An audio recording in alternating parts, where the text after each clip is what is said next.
Yeah, what a great question. I can't explain it. I mean, I have my theories, but I have theories about a lot of stuff. I think one of the things that pops to my mind is just simple cowardice on part of being the media is just saying being kowtowing to the what happened with Vietnam. Came into our living rooms and it came right in, people dying in your face, and the opposition to the war grew out of, we're witnessing this stuff night after night after night. By witnessing it, I mean watching people have guns put to their head and shot in the head, dead, right in front of you on television, and blood spurting out of the head as the guy drops.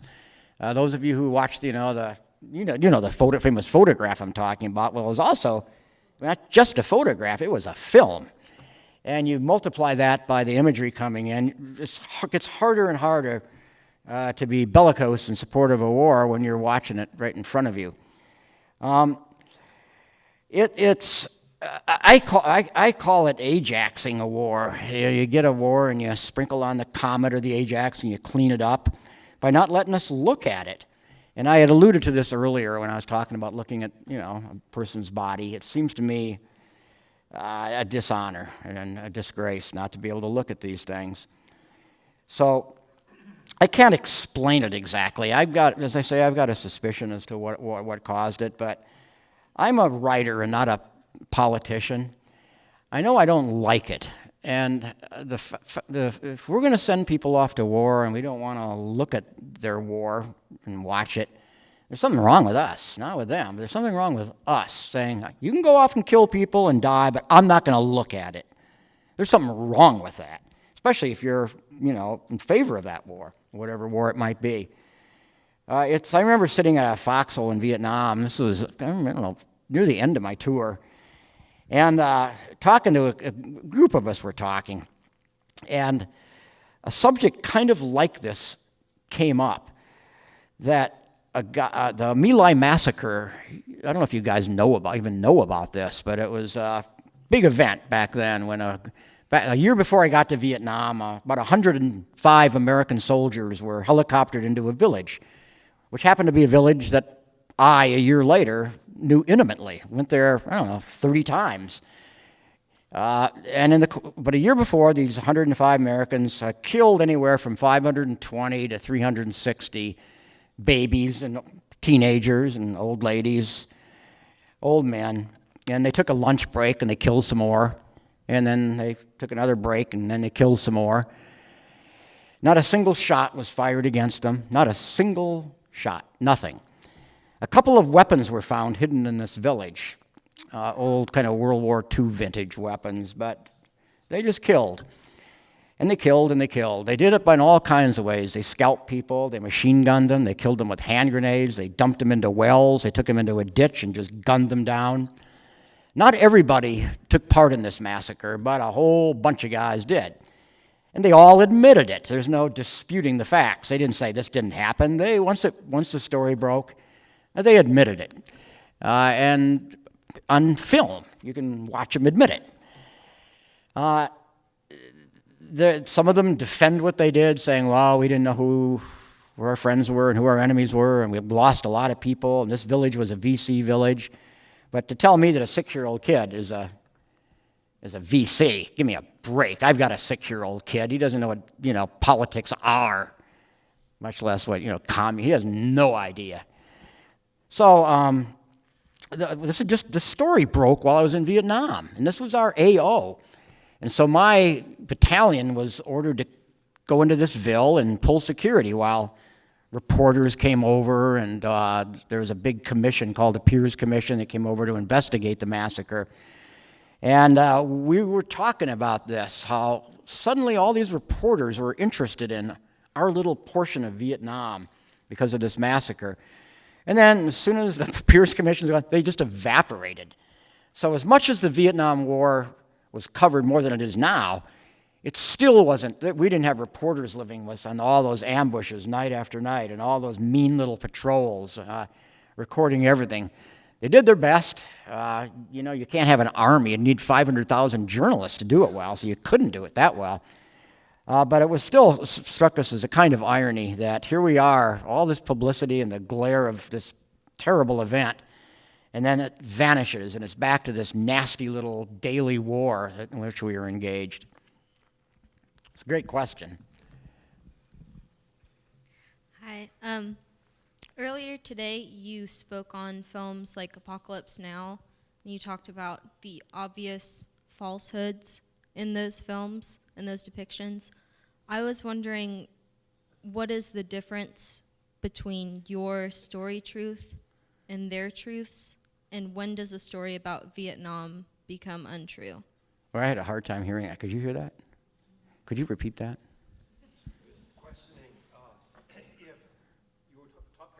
Talking about films, saying there was a lot of untruth in those films. She's saying, where did the two come together? The untruth of those films and the untruth to your story, and where does the truth come out through that process? Oh, okay. Where does the truth emerge? Well, there is none. That's what I was trying to say earlier, that I'm not a believer in a single, absolute, fixed truth. I'm skeptical of it, in fact, and I'm part of my writing is to press back against fixed notions of what's true and what's not true. You live through a firefight, let's say, and you go to talk about it afterward. And what is true about what that firefight you were just in? There were as many firefights as there were people in the firefight. One guy is looking down at the grass saying, "Dear Jesus, let me live." Another guy is commanding troops. He's looking up like this.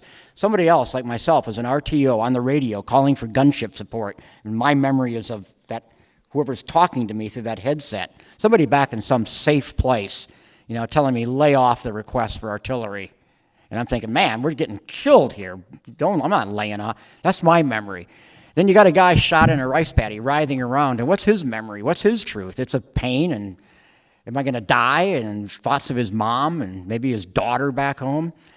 You go to piece it all together, and there is no single truth. There are angles on it, and there are views of perspective.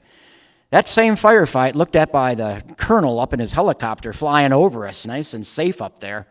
He's got a kind of a tactical look at things, sort of troops on the move and where you should, move the attack to get at the enemy. He's got his view of it. Then you got somebody else listening to a radio, listening to the firefight as I'm sputtering away on my radio and another guy's sputtering away. You got all these different truths, and to say there's a single one, I don't believe in it. I was hooked, for example, by this radio I carried to my company commander. I was his RTO. That is, we were physically connected by this cord. I'd hand him the handset. And we got together years after the war was over in my home when I was then living in Massachusetts and compared notes about our war. And our recollections, we were always right together. We're just utterly different. He'd be looking that way, and I'd be looking that way, and his mind would be on one thing and mine on another, and we go to compare notes. And although we were occupying the same space, physical space, our memories were often really disparate. I learned things about events I had been in through him that I had no idea it even happened. There was a fragging that occurred that I didn't even know was a fragging. I thought just this mean first sergeant had come out to the field, and he'd been given all the jobs in the rear to white guys, and the black guys weren't getting those rear jobs, which were coveted, as you can imagine, to get out of the field. And we were walking through a paddy one day, and I looked to my right, and the first sergeant seemed to, sort of like that young man I mentioned, just sort of jerked into the air and fell down. He didn't die. He was badly, badly wounded. I thought he'd stepped on a landmine, and I thought it for years and years afterward. And my company commander comes to my house and tells me, nah, that's not what happened. He was shot by a kid named Shorty with an M79 grenade launcher who himself later stepped on a landmine and ended up in a hospital, lost a leg. And my company commander went to visit Shorty, this guy that had fragged our first sergeant.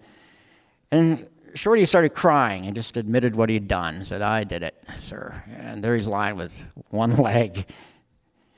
And to his credit, my company commander, a really good man, named Ben Anderson was his real name, he didn't do anything. I mean, he'd gone to the Naval Academy and then later changed to the Army. He was a lifer. Ended up spending a whole career in the Army. But to his credit, he didn't do anything. He felt this guy's lost his leg, and I don't want the first sergeant to know one of his own men had done this to him. Nobody's going to win in this situation, and so ended up saying nothing. That's what I mean by the complications of a war and the moral ambiguities. What seems so certain here in this audience in safe old Jacksonville, it's really uncertain and undermined by the complications and ambiguities that happen in a place like Vietnam. Okay, I want to say thank you again to the city for having me, and thank you for coming tonight. Good night.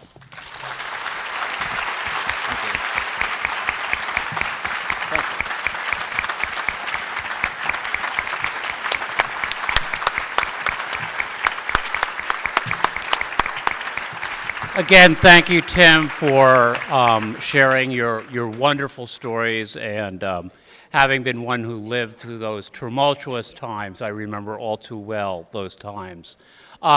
Just in leaving, there was a lot of talk about books and changing technology, and as long as I can remember, and long as my grandfather can remember, and people remember, there have always been great libraries, and there's always been great stories being shared with people. I think we need to embrace this new technology and keep telling stories to each other, because that's how we learn from each other and that's how we grow. And Barbara, thank you so much for hosting this event, running a fabulous library. Michael, thank you so much to WJCT for sponsoring this event and bringing this Jax Read together for us. Cersei, UNF, thank you so much for doing it. And I think we believe you have a book signing out in the lobby. And so please stay around and get a book signed. Thank you. Thank you.